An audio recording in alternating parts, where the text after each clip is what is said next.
Citigroup vs Silicon Valley Bank, which is better. In this video, I'm going to show you the comparison between the two banks, and this might help you to decide which bank is the best for you.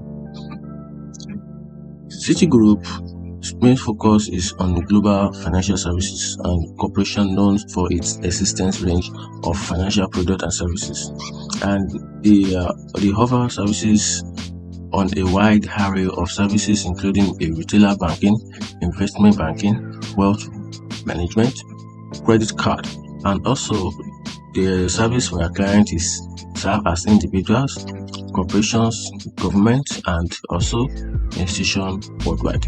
Their strength level is strong global presence. They have a strong global presence and also diverse financial products and extensive resources.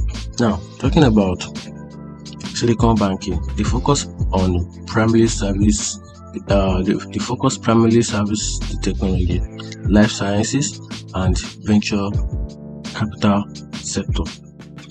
That's their main focus, and also their services provided commercial banking, investment banking, and private banking services tailored to needs of setup and growth companies.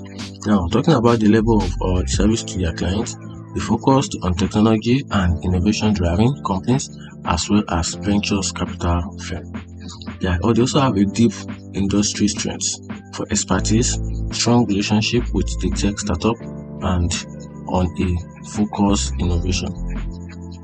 Ultimately, the choice between Citigroup and Silicon Valley Bank depends on the specific financial needs and goals. If you are looking for a global bank with a wide range of financial products, Citibanks might be the better choice. On the other hand, if you are part of the tech or innovation sector and need a specialized banking services, Silicon Valley Bank could be more suitable. So let me know which one is the best for you. Depend on what you need them for. And that's it. If you find this video helpful, turn the notification button and follow for more. Thanks.